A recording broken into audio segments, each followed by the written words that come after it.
10 સામાજિક વિજ્ઞાન વિષયમાં આજના દિવસે આપણે જોઈએ બોર્ડની પરીક્ષામાં પૂછી શકાય એવા પ્રશ્ન છે કે જે તમને 3, 4 અને 2 માર્કના પ્રશ્ન છે એમાં કામમાં આવી શકે.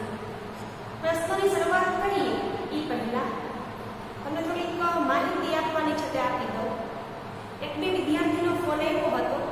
એણે એવું કીધું હતું કે અમે હોમવર્ક રફબુકમાં કરીએ છીએ. તમને સામાજિક વિજ્ઞાનની સ્વાધ્યાયની નોટ બનાવવાની ના પાડી છે, પણ હોમવર્કની બુક છે એમાં લખવાનું, રફબુકમાં લખવાનું નથી.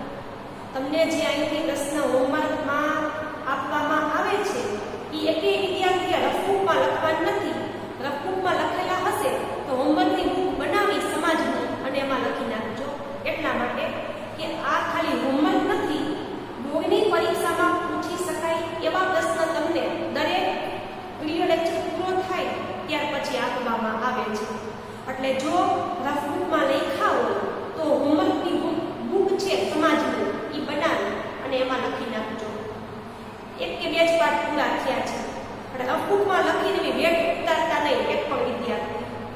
10માનું વર્ષ છે અને પ્રશ્ન છે એ કઈ રફબુકમાં લખાય એવા નથી, બરાબર? એટલા માટે રફબુકમાં લખ્યું હોય તો સમાજની નવી હોમવર્ક બનાવી અને પહેલેથી જે કાંઈ હોમવર્ક આપ્યું છે એ રફબુકમાં લખ્યું હોય તો હોમવર્કની બુકમાં લખી નાખજો. બીજી વાત કે હવે આપણે આજના દિવસે 15મો પાઠ પૂરો કર્યો અર્થશાસ્ત્રનો, તો એમાંથી અગાઉની બોર્ડની પરીક્ષામાં પૂછાયેલા હોય અને આગામી વર્ષ છે એમાં સંભાવના કરી શકાય એવા બોર્ડના પ્રશ્ન આખો વિડિયો લેક્ચર એનો જ બનાવેલો છે આજે. આની પછી નવો વિડિયો લેક્ચર આવશે તમારો, એ પણ પહેલો અને 8મો પાઠ તમને પૂરો કર્યો. એમાંથી બોર્ડની પરીક્ષામાં કેવા કેવા પ્રશ્ન ભૂતકાળમાં પૂછાયેલા છે અને ભવિષ્યમાં પણ કેવા પ્રશ્ન પૂછાઈ શકે એમની માહિતી આપવામાં આવશે. તો આજના દિવસે આપણે બોર્ડની પરીક્ષામાં એટલે કે 10મા ધોરણમાં સામાજિક વિજ્ઞાન વિષય છે એમાં 15મા પાઠમાંથી કેવા કેવા પ્રશ્ન છે જે બોર્ડની પરીક્ષામાં પૂછી શકાય એની ચર્ચા કરીએ. એમાં પહેલું છે આર્થિક વૃદ્ધિ અને આર્થિક વિકાસ વચ્ચે તફાવત. તો આ પ્રશ્ન છે તે 3 માર્કના પ્રશ્નમાં પૂછી શકાય છે. આર્થિક વૃદ્ધિ અને આર્થિક વિકાસ વચ્ચેનો તફાવત છે તે. તો આર્થિક વૃદ્ધિ અને આર્થિક વિકાસ વચ્ચે 3 પ્રકારના તફાવત પડે છે. એમાં પહેલું છે વિકાસની પ્રક્રિયાને આધારે, કે આર્થિક વિકાસ છે તે પહેલા થઈ જાય છે અને આર્થિક વૃદ્ધિ પછી થાય છે. એટલે કે આર્થિક વિકાસ એ ગુણાત્મક અને આર્થિક વૃદ્ધિ પરિમાણાત્મક ખ્યાલ છે. કે વિકાસની પ્રક્રિયાને આધારે એમનો તફાવત જોઈએ તો આર્થિક વિકાસ પહેલા થાય છે અને આર્થિક વૃદ્ધિ વિકાસ પછીની અવસ્થા છે. આર્થિક વિકાસ ગુણાત્મક છે જ્યારે આર્થિક વૃદ્ધિ પરિમાણાત્મક છે. બીજું છે અર્થતંત્રમાં પરિવર્તન થાય ત્યારે. તો અર્થતંત્રની અંદર જ્યારે કાંઈ નવા સંશોધન થાય અને આ નવા સંશોધનને કારણે ઉત્પાદન છે એમાં વધારો થાય તો તેમને આર્થિક વિકાસ કહે છે. એનાથી ઉલટું અર્થતંત્ર છે એમાં આપણી પાસે જે કંઈ વસ્તુ છે એમાં સુધારો વધારો કરી અને ત્યાર પછી ઉત્પાદન વધારવામાં આવે તો એમને આર્થિક વૃદ્ધિ કહે છે. ટૂંકમાં આર્થિક વિકાસ છે એમાં મોટે ભાગે સંશોધન કરી અને ઉત્પાદન વધારવામાં આવે છે, જ્યારે આર્થિક વૃદ્ધિ છે એમાં આપણી પાસે જે વસ્તુ છે એમાં સુધારો વધારો કરી અને ત્યાર પછી ઉત્પાદનમાં વધારો કરવામાં આવે છે.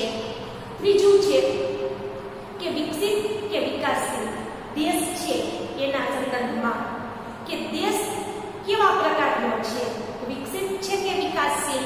તો કે વિકસિત એટલે કે જેનો પૂરેપૂરો વિકાસ થઈ ગયો છે એવો, અને વિકાસશીલ એટલે કે વિકાસની અવસ્થામાંથી હજી પસાર થઈ રહ્યો છે એવો દેશ.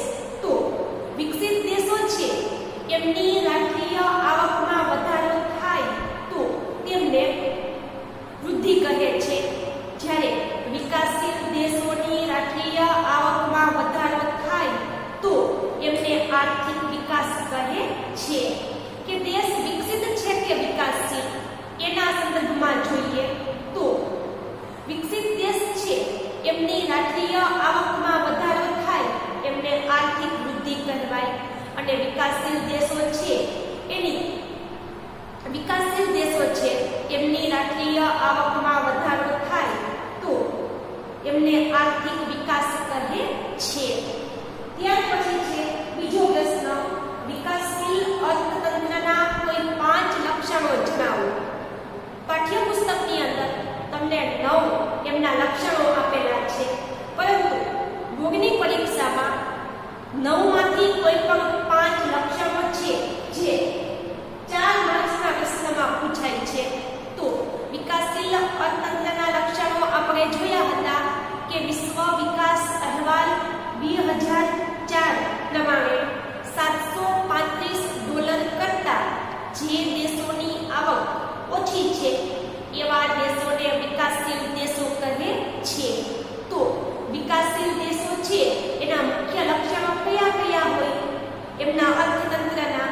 તો નીચી માથાદીઠ આવક હોય, એટલે લોકો કમાણી તો કરતા હોય પણ લોકોની આવક છે એ ઝડપથી વધી શકતી ન હોય, એટલે કે માથાદીઠ આવક ઓછી હોય છે. વસ્તી વૃદ્ધિ છે એ ઝડપથી થતી હોય, કે વસ્તીમાં વધારો થાય એમને કારણે દેશનો આર્થિક વિકાસ ઝડપથી થઈ શકતો નથી.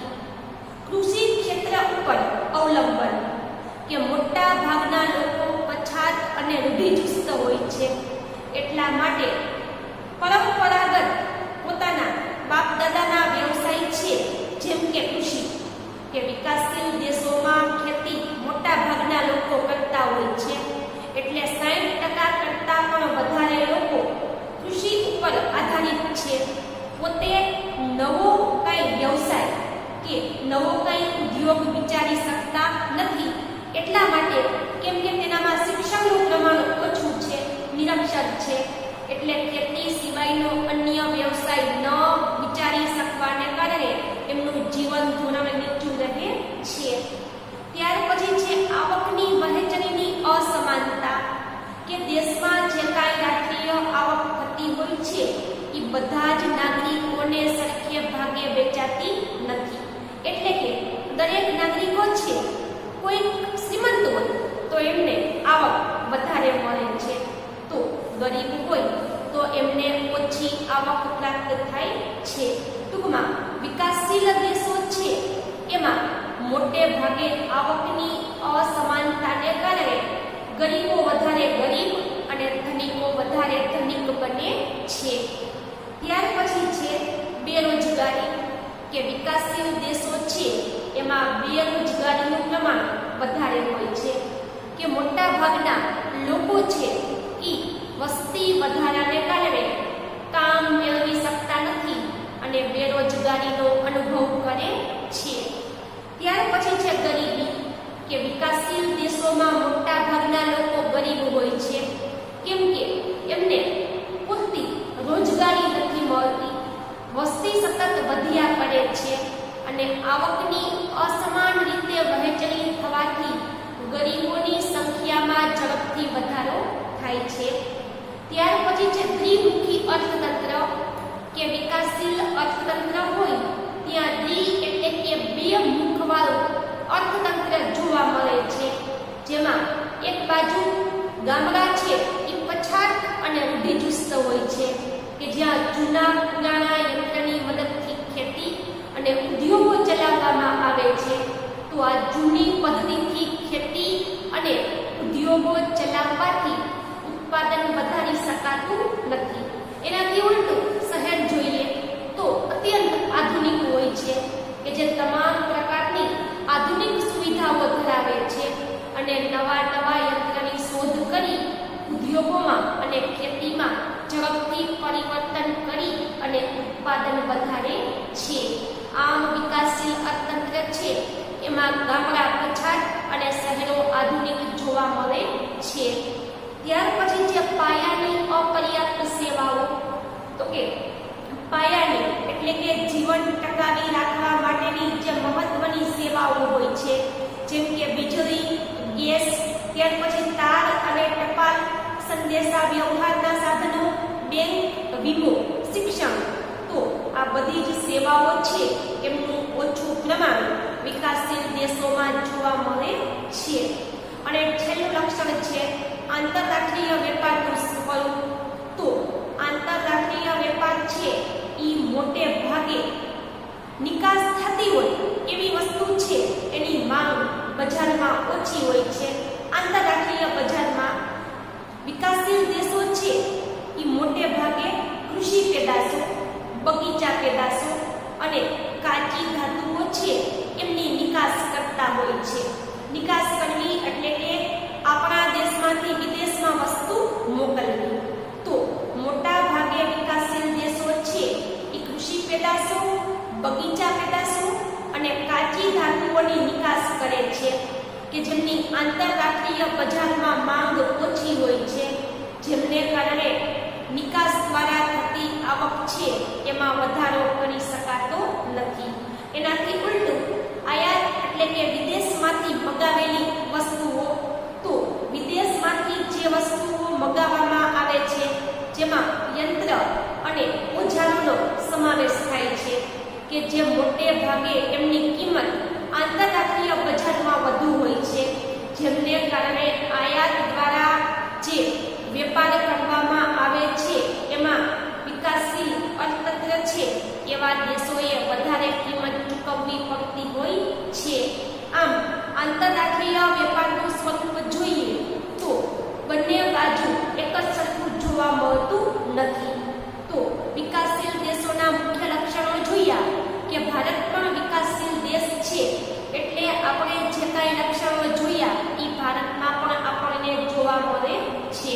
ટૂંકમાં વિકાસશીલ અર્થતંત્રના લક્ષણો કોઈ પણ 5 પરીક્ષામાં પૂછાય 4 માર્ક્સની અંદર.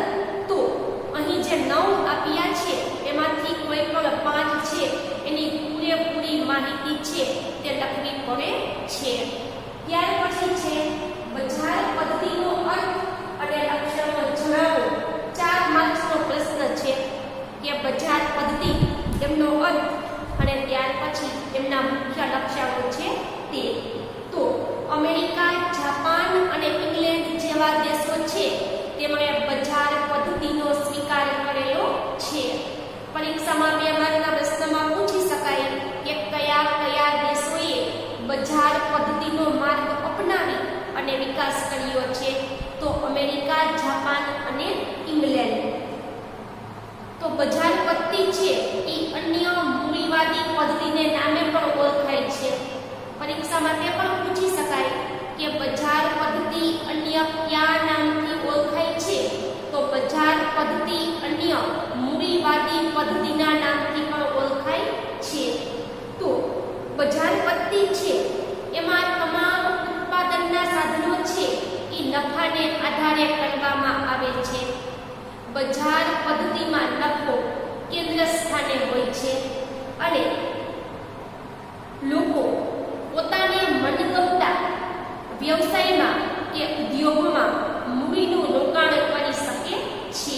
ટૂંકમાં બજાર પદ્ધતિનો અર્થ જોઈએ તો તમામ પ્રકારના આર્થિક નિર્ણયો છે એ નફાને આધારે લેવાય છે.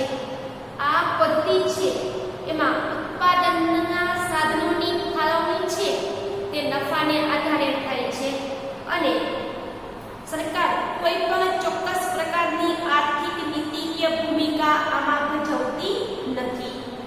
ત્યાર પછી છે કે બજાર પદ્ધતિ હોય એમાં સ્પર્ધા કે હરીફાઈનું તત્વ હોય છે કે અદ્રશ્ય હાથની જેમ સ્પર્ધા કે હરીફાઈ હોય છે કે જેમાં વ્યક્તિ સારામાં સારી વસ્તુ બનાવવાનો પ્રયત્ન કરી અને વધુમાં વધુ નફો પોતાને પ્રાપ્ત થાય એવા પ્રયત્ન કરે છે.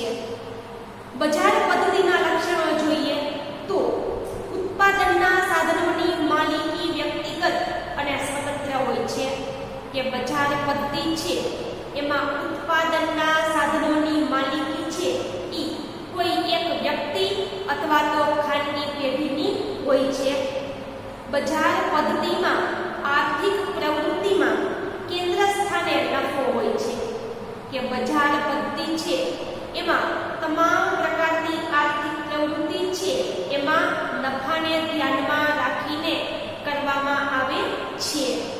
બજાર પદ્ધતિનું પહેલું લક્ષણ છે કે જેમાં વ્યક્તિગત સ્વતંત્રતા મળે છે. બીજું લક્ષણ છે કે તમામ પ્રકારના આર્થિક નિર્ણયો છે કે આર્થિક પ્રવૃત્તિ છે એમાં કેન્દ્રમાં નફાને ધ્યાનમાં લેવામાં આવે છે. ગ્રાહકોને પસંદગી કરવાની વિશાળ તક મળે છે કે બજારમાં સ્પર્ધા કે હરીફાઈનું તત્વ હોવાથી મોટા ભાગના લોકો સારામાં સારી વસ્તુ બનાવવાનો પ્રયત્ન કરે છે, જેમને કારણે ગ્રાહકો છે એમને બજારમાં પસંદગી કરવાની મોટી તક મળે છે. સરકારનો હસ્તક્ષેપ બજાર પદ્ધતિમાં જોવા મળતો નથી, એટલે કે બજાર પદ્ધતિમાં સરકાર કોઈ પણ જાતની દખલ કરતી નથી. આ ઉત્પાદનના સાધનોની ફાળવણી નફાને આધારે થાય છે કે ઉત્પાદનના તમામ સાધનો છે એ નફાને આધારે એમની વહેંચણી કરવામાં આવે છે. આર્થિક નિર્ણયો ભાવતંત્રને આધારે લેવામાં આવે છે કે તમામ પ્રકારના આર્થિક નિર્ણય છે એ ભાવતંત્ર છે એને ધ્યાનમાં રાખીને લેવામાં આવે છે. ત્યાર પછીનો પ્રશ્ન જોઈએ કે બજાર પદ્ધતિના લાભ અને ગેરલાભ. તો બજાર પદ્ધતિના લાભ અને ગેરલાભ છે એ બંને એક સાથે નથી પૂછાતા, પણ લાભ અથવા તો ગેરલાભ 3 અથવા 4 માર્ક્સના પ્રશ્નમાં મોટે ભાગે પૂછાય છે. કાં તો બજાર પદ્ધતિના લાભ જણાવો અથવા બજાર પદ્ધતિના ગેરલાભ, મર્યાદાઓ, ખામીઓ અથવા તો ત્રુટીઓ. જો અલગ અલગ 4 રીતે પૂછી શકાય, વિદ્યાર્થીને કન્ફ્યુઝ કરવા માટે થઈ અને શબ્દ ફેરવી નાખે, પણ આપણે સમજી જવાનું કે ગેરલાભ એટલે કે ખામી હશે, કાં તો મર્યાદા હશે અથવા તો ત્રુટીઓ હશે. એમ ગમે તે રીતે ફેરવીને પરીક્ષામાં પ્રશ્ન પૂછી શકાય. તો બજાર પદ્ધતિના લાભ જોઈએ તો બજાર પદ્ધતિમાં વ્યક્તિનું આર્થિક સ્વાતંત્ર્ય જળવાય છે કે તમામ વ્યક્તિને આર્થિક રીતે સ્વતંત્રતા પ્રાપ્ત થાય છે. બીજું, ઉત્પાદનના સાધનોનો મહત્તમ અને કાર્યક્ષમ ઉપયોગ થાય છે કે ઉત્પાદનના જે કાંઈ સાધનો છે એનો મહત્તમ એટલે કે વધુમાં વધુ અને કાર્યક્ષમ એટલે કે ખૂબ જ સારી રીતે કે ઉત્પાદનના સાધનો છે એનો વધુમાં વધુ અને ખૂબ સારી રીતે ઉપયોગ કરવામાં આવે છે. ત્રીજું, મહત્તમ ઉત્પાદન હાંસલ કરી શકાય છે.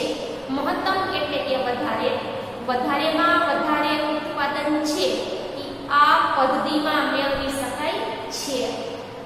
અર્થતંત્રમાં સતત નવા સંશોધનો થાય છે જેના કારણે આર્થિક વિકાસને ગતિ મળે છે કે અર્થતંત્ર છે એમાં સતત નવા સંશોધનો થતા રહે છે કે જેમનાથી આર્થિક વિકાસને ઝડપથી ગતિ પ્રાપ્ત થાય છે. ટૂંકમાં અર્થતંત્રમાં નવા સંશોધનો થવાને કારણે આર્થિક વિકાસ ઝડપથી થાય છે. સ્પર્ધાને કારણે વસ્તુની ગુણવત્તા શ્રેષ્ઠ બને છે કે સ્પર્ધાનું તત્વ હોવાથી લોકો સારામાં સારી વસ્તુ બનાવવાનો પ્રયત્ન કરી અને શ્રેષ્ઠ ગુણવત્તાની વસ્તુ બને એવા પ્રયત્ન કરે છે. બજાર પદ્ધતિની મર્યાદાઓ, ખામીઓ, ગેરલાભ કે ત્રુટીઓ જોઈએ તો નફાને ધ્યાનમાં રાખીને ઉત્પાદન થતું હોવાથી મોજશોખની વસ્તુનું ઉત્પાદન થાય છે અને ગરીબોની પ્રાથમિક જરૂરિયાતની વસ્તુઓનું ઉત્પાદન ઘટે છે કે બજાર પદ્ધતિમાં કેન્દ્ર સ્થાને નફો છે એટલા માટે શ્રીમંતોની મોજશોખની જરૂરિયાતો છે તો આવી મોજશોખની જરૂરિયાતોને પૂરી કરવા માટે થઈ અને ઉત્પાદન છે તે કરવામાં આવે છે, જ્યારે ગરીબ વર્ગની પ્રાથમિક જરૂરિયાતો છે એ પૂરી ન થાય એ માટે અથવા તો ઓછી પૂરી થાય એ માટે થઈ અને એનું ઉત્પાદન ઝડપથી ઘટે છે. રાજ્યની કોઈ નીતિ વિષયક ભૂમિકા ન હોવાથી કુદરતી સંપત્તિનો દુર્વ્યય થાય છે. રાજ્ય એટલે કે દેશની સરકાર કોઈ પણ જાતની બજાર પદ્ધતિમાં દખલગીરી કરતી નથી, એટલા માટે લોકો કુદરતી સંપત્તિનો બગાડ કે દુર્વ્યય કરે છે. સંપત્તિ અને આવકનું કેન્દ્રીકરણ થવાથી આવકની અસમાનતામાં વધારો થાય છે. કે સંપત્તિ અને આવકનું કેન્દ્રીકરણ, કે સંપત્તિ અને આવક ઓછા વ્યક્તિના હાથમાં ચાલી જાય છે, જેમને કારણે આવકની અસમાનતા ઊભી થાય છે અને ગરીબો વધારે ગરીબ અને અમીરો વધારે અમીર બને છે. ઇજારાશાહી આર્થિક અસ્થિરતા અને મજૂરોનું શોષણ થાય છે. કે ઇજારાશાહી એટલે કે એક જ વ્યક્તિ બજારમાં ઇજારો કે કંઈક નવી વસ્તુ બનાવવાની ટેકનિક એક જ વ્યક્તિ જાણતી હોય તો એ બીજાને શીખવાડતી નથી અને પોતે વસ્તુ બનાવી અને વધારેમાં વધારે એમની કિંમત મેળવે છે. એમને ઇજારાશાહી કહેવાય. કે બજારમાં એક જ વ્યક્તિનું એક હથું શાસન ચાલતું હોય. આર્થિક અસ્થિરતા કે આર્થિક રીતે બજારો સ્થિર નથી હોતી અને મજૂરોનું શોષણ મોટે ભાગે થાય છે. એટલે કે મજૂર વર્ગના લોકો પાસે વધારે કામ કરાવી અને ઓછું વેતન ચૂકવવામાં આવે છે. ત્યાર પછી છે સમાજવાદી પદ્ધતિનો અર્થ અને એમના લક્ષણો, જે પણ પરીક્ષામાં મોટે ભાગે 4 માર્કના પ્રશ્નમાં પૂછી શકાય. તો સમાજવાદી પદ્ધતિ છે કે પરીક્ષામાં 2 માર્કના પ્રશ્નમાં પૂછી શકાય કે કયા કયા દેશોએ સમાજવાદી પદ્ધતિ અપનાવી છે. તો કે રશિયા અને ચીન જેવા દેશોએ. સમાજવાદી આર્થિક પદ્ધતિ છે એમાં તમામ પ્રકારના નિર્ણયો રાજ્યતંત્ર એટલે કે સરકાર દ્વારા કરવામાં આવે છે. 2 માર્કના સમાજવાદી પદ્ધતિ છે એનો અર્થ જોઈએ તો સમાજવાદી આર્થિક પદ્ધતિમાં તમામ પ્રકારના આર્થિક નિર્ણયો છે એ રાજ્ય તંત્ર એટલે કે દેશની સરકાર દ્વારા કરવામાં આવે છે. ઉત્પાદનના બધા જ સાધનોની માલિકી રાજ્યની હોય છે. કે ઉત્પાદનના તમામ સાધનો છે એમની માલિકી રાજ્ય સરકાર ભોગવે છે. આ પદ્ધતિમાં સમગ્ર અર્થતંત્રનું સંચાલન રાજ્ય દ્વારા થાય છે. કે આ પદ્ધતિ છે એમાં સમગ્ર અર્થતંત્રનું સંચાલન છે એ દેશની સરકાર કરે છે. ઉત્પાદન, મૂડીનું રોકાણ, સાધનોની ફાળવણી, ઉત્પાદનની વહેંચણી વગેરે સમાજની જરૂરિયાતને ધ્યાનમાં લઈ અને કરવામાં આવતી હોવાથી રાજ્ય દ્વારા નક્કી કરવામાં આવે છે. કે સમાજવાદી પદ્ધતિ જે દેશે અપનાવી છે ત્યાંની સરકાર છે એ ઉત્પાદન કેટલું કરવું, મૂડીનું રોકાણ કેમ કરવું, ઉત્પાદનના સાધનોની વહેંચણી કેમ કરવી, સમાજની જરૂરિયાતને ધ્યાનમાં રાખી અને નક્કી કરવામાં આવે છે. 4 માર્કના પ્રશ્નમાં કે 3 માર્ક્સના પ્રશ્નમાં પૂછી શકાય કે બજાર પદ્ધતિના લક્ષણો જણાવો. તો પેલું, ઉત્પાદનના સાધનોની માલિકી રાજ્ય સરકારની હોય છે. એટલે કે ઉત્પાદનના તમામ પ્રકારના સાધનો છે એમની માલિકી રાજ્ય એટલે કે દેશની સરકારની હોય છે. કોઈ એક વ્યક્તિની નહીં પણ આખા સમાજની જે કંઈ માલિકી છે એ સરકારના હાથમાં હોય છે. અર્થતંત્રમાં બધા જ પ્રકારના આર્થિક નિર્ણય રાજ્ય દ્વારા કરવામાં આવે છે. કે અર્થતંત્રમાં તમામ પ્રકારના નિર્ણયો છે એ દેશની સરકાર દ્વારા કરવામાં આવે છે. આર્થિક પ્રવૃત્તિમાં કેન્દ્ર સ્થાને નફો નહીં પણ સમાજનું હિત હોય છે. કે આર્થિક પ્રવૃત્તિના તમામ નિર્ણયો છે એમાં કેન્દ્ર સ્થાને નફો નહીં પણ સમાજનું હિત કે સમાજનું કલ્યાણ હોય છે. શ્રમિકોને કામના બદલામાં વેતન ચૂકવવામાં આવે છે. કે શ્રમિકો છે એમને કામના બદલામાં પૂરતું વેતન ચૂકવાય છે. સમાજવાદી પદ્ધતિના લાભ જોઈએ જે પરીક્ષામાં મોટે ભાગે 3 કે 4 માર્ક્સના પ્રશ્નમાં પૂછાય છે. એમાં પહેલું, સમાજની જરૂરિયાત મુજબ ઉત્પાદન થતું હોવાથી બિનજરૂરી કે મોજશોખની વસ્તુઓનું ઉત્પાદન થતું નથી.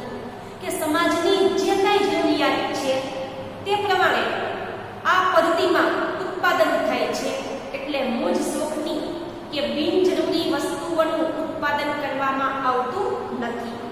બીજું, આ પદ્ધતિમાં ઉત્પાદનના નિર્ણય રાજ્ય દ્વારા લેવાતા હોવાથી કુદરતી સંપત્તિનો દુર્વ્યય થતો નથી.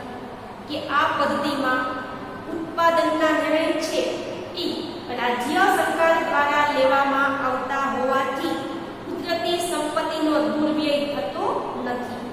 ત્રીજું, આવક અને સંપત્તિની અસમાનતા દૂર થાય છે. એટલે કે આવક અને સંપત્તિ છે એમની અસમાનતા દૂર કરી અને બધાને સરખે ભાગે વહેંચી દેવામાં આવે છે.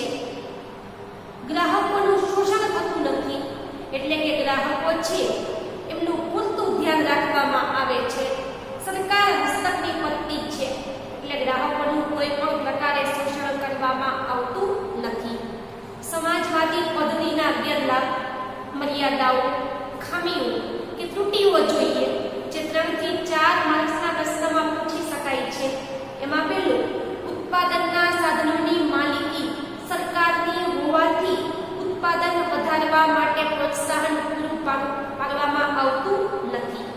કે ઉત્પાદનના સાધનોની માલિકી છે એ સરકારના હાથમાં હોય છે એટલે ઉત્પાદન વધુ થાય એમાં સરકારને ઓછો રસ હોય છે એટલે ઉત્પાદન પ્રક્રિયાને પ્રોત્સાહન મળતું નથી. બીજું, સ્પર્ધા કે હરીફાઈના અભાવને કારણે અર્થતંત્રમાં સંશોધનને વેગ મળતો નથી. કે સ્પર્ધા કે હરીફાઈનું તત્વ વધારે હોવાથી અર્થતંત્રમાં કોઈ નવું સંશોધન કરી શકાતું નથી. કે બજારમાં સ્પર્ધા કે હરીફાઈ જ નથી હોતા એટલે અર્થતંત્ર છે એમાં ઝડપથી આર્થિક વિકાસ કરી શકાતો નથી. આ પદ્ધતિમાં વ્યક્તિગત સ્વાતંત્ર્ય જળવાતું નથી. કે સરકાર હસ્તક બજાર હોય છે એટલે વ્યક્તિ પોતાનું વ્યક્તિગત સ્વાતંત્ર્ય ભોગવી શકતી નથી. રાજ્યનો સંપૂર્ણ હસ્તક્ષેપ હોવાને કારણે અમલદારશાહીનો ભય રહે છે. કે સરકાર પૂરેપૂરી સમાજવાદી પદ્ધતિમાં દખલગીરી કરે છે એટલા માટે થઈ અને અમલદારશાહી એટલે કે માલિક અને લોકલ વચ્ચેના સંબંધો વધારે જોવા મળે છે. ત્યાર પછી છે મિશ્ર અર્થતંત્ર વિશે નોંધ લખો. પરીક્ષામાં મોટે ભાગે 3 માર્ક્સના પ્રશ્નમાં પૂછી શકાય એવો પ્રશ્ન છે. તો મિશ્ર અર્થતંત્ર તો બજાર પદ્ધતિ અને સમાજવાદી પદ્ધતિ કે જેના લાભ અને ગેરલાભ જોયા કે જે બંને પદ્ધતિ પૂરેપૂરી સફળ થઈ શકી નથી. એટલે મોટા ભાગના દેશો છે તેમણે બજાર પદ્ધતિ અને સમાજવાદી પદ્ધતિના સારા તત્વો અપનાવી એમનો સમન્વય કરી એટલે કે ભેગી કરીને કે બજાર પદ્ધતિ અને સમાજવાદી પદ્ધતિના સારા તત્વોને ભેગા કરી અને એક નવી જ પદ્ધતિ વિકસાવવામાં આવી એમને મિશ્ર અર્થતંત્ર કહે છે. કે મિશ્ર અર્થતંત્ર એમનો અર્થ જોઈએ 2 માર્કના પ્રશ્નમાં પૂછી શકાય તો મિશ્ર અર્થતંત્ર એટલે એવી આર્થિક પદ્ધતિ જેમાં જાહેર અને ખાનગી ક્ષેત્રનું સહ અસ્તિત્વ હોય છે. કે મિશ્ર અર્થતંત્ર છે એમાં જાહેર અને ખાનગી બંને ક્ષેત્ર છે એ સાથે મળીને કામ કરતા હોય છે અને આ બંને ક્ષેત્રો એકબીજાના હરીફ નહીં પણ પૂરક બનીને કામ કરતા હોય છે. કે મિશ્ર અર્થતંત્ર છે એમાં જાહેર અને ખાનગી બંને એકમો છે એમનું સહ અસ્તિત્વ હોય છે. એટલે કે જાહેર અને ખાનગી ઉદ્યોગો સાથે મળીને કામ કરે છે. તેઓ બંને એકબીજાના હરીફ નહીં પણ પૂરક એટલે કે હળી મળીને કામ કરતા હોય છે. તો ભારત અને ફ્રાન્સ જેવા દેશો છે એમણે મિશ્ર અર્થતંત્રની પદ્ધતિ અપનાવી છે. પરીક્ષામાં 2 માર્કના પ્રશ્નમાં પૂછી શકાય. ટૂંકમાં મિશ્ર અર્થતંત્ર એટલે એમાં સમાજવાદી પદ્ધતિની જેમ સરકાર છે એ અમુક પ્રકારે દખલગીરી પણ કરતી હોય છે તો બજાર પદ્ધતિની જેમ વ્યક્તિ છે એનું આર્થિક સ્વાતંત્ર્ય પણ એમાં જાળવવામાં આવે છે. કે ખાનગી અને જાહેર બંને સાહસોને ભેગા કરી અને ઉત્પાદન કરવામાં આવે છે અને આ પદ્ધતિ છે એમાં અંકુશ કે નિયંત્રણ હોવાથી એમને નિયંત્રિત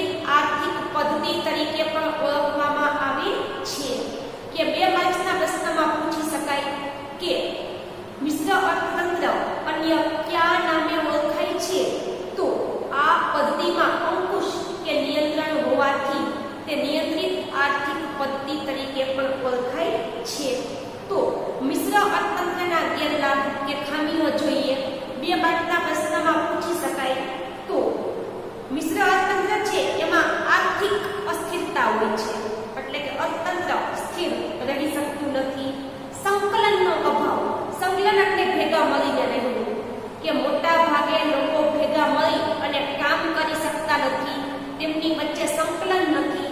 આર્થિક નીતિઓમાં અસાતત્યતા, કે સરકાર જે કાંઈ આર્થિક નીતિ બનાવે છે ઉત્પાદન કરવા માટે એ અસાતત્ય હોય છે, એટલે બધાને સમાન લાગુ પડતી નથી. ત્યાર પછી છે આર્થિક વિકાસનો નીચો દર, કે આર્થિક વિકાસ તો થાય છે પણ ઝડપથી કરી શકાતું નથી. ત્યાર પછી પરીક્ષામાં 2 માર્ક્સના પ્રશ્નમાં પૂછી શકાય એવા પ્રશ્ન આ પાઠના જોઈએ. એમાં પેલું છે આર્થિક અને બિન આર્થિક પ્રવૃત્તિ. તો આર્થિક પ્રવૃત્તિ છે કે વ્યક્તિ આવક મેળવવાના કે ખર્ચ કરવાના હેતુથી જે પ્રવૃત્તિ કરે એમને આર્થિક પ્રવૃત્તિ કહે છે. બીજું બિન આર્થિક પ્રવૃત્તિ, કે આવક કે ખર્ચ મેળવવાના હેતુથી ન કરવામાં આવે એવી પ્રવૃત્તિને બિન આર્થિક પ્રવૃત્તિ કહે છે. ત્યાર પછી બીજો પ્રશ્ન છે આર્થિક વિકાસ કોને કહે છે? તો આર્થિક વિકાસ એટલે કે મોટે ભાગે જોઈએ તો આર્થિક વિકાસ એટલે દેશની આર્થિક વિકાસ કોઈ પણ દેશની રાષ્ટ્રીય આવકમાં સતત વધારો દર્શાવે છે, કે કોઈ પણ દેશની આવકમાં સતત વધારો થાય તો એમને આર્થિક વિકાસ કહે છે. જેમ કે આવકમાં સતત વધારો થાય, દેશની માથાદીઠ આવકમાં વધારો થાય અને જીવન ધોરણમાં સુધારો થાય, એટલે કે દેશની રાષ્ટ્રીય આવક વધે, દેશની માથાદીઠ આવક વધે અને જીવન ધોરણમાં સુધારો થાય, એમને આર્થિક વિકાસ કહે છે. ત્યાર પછી છે રાષ્ટ્રીય આવકની વ્યાખ્યા જણાવો. તો રાષ્ટ્રીય આવક જોઈએ તો દેશની કુલ આવક છે એને દેશની રાષ્ટ્રીય આવક કહે છે.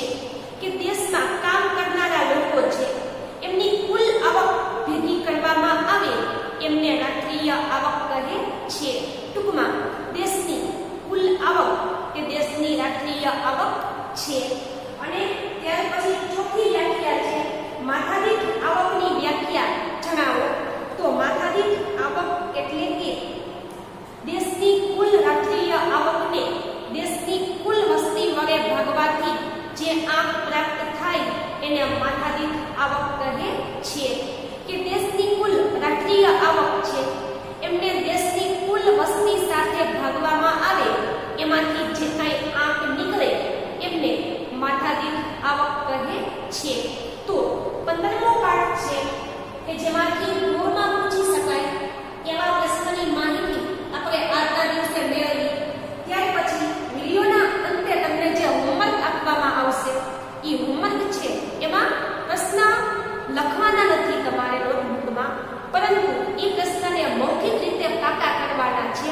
કેમ કે આ તમામ પ્રશ્નો છે એ અગાઉ તમને હોમવર્કમાં અપાઈ ચૂક્યા છે અને સાથે સાથે તમને પાઠનો PDF એ આખો પાઠ છે જેમાંથી લેવામાં આવ્યો છે નવનીતમાંથી. તો આખો પાઠ છે એ PDF સ્વરૂપે મોકલવામાં આવ્યો છે, એટલે તમે એનું પણ યોગ્ય રીતે વાંચન કરી શકો. તો આજના દિવસનું હોમવર્ક છે એમાં ફક્ત પ્રશ્ન છે જે તમને આપવામાં આવે તમારે મૌખિક રીતે પાકા કરી અને તૈયાર કરવાના. કેમ કે બોર્ડની પરીક્ષામાં પૂછી શકાય એવા જ પ્રશ્ન છે. અને હવે આની પછી નવો વિડીયો લેક્ચર જ્યારે તમે જોશો તેમાં પાઠ 1 અને પાઠ 8 એમાં બોર્ડની પરીક્ષામાં પૂછી શકાય એવા 2-3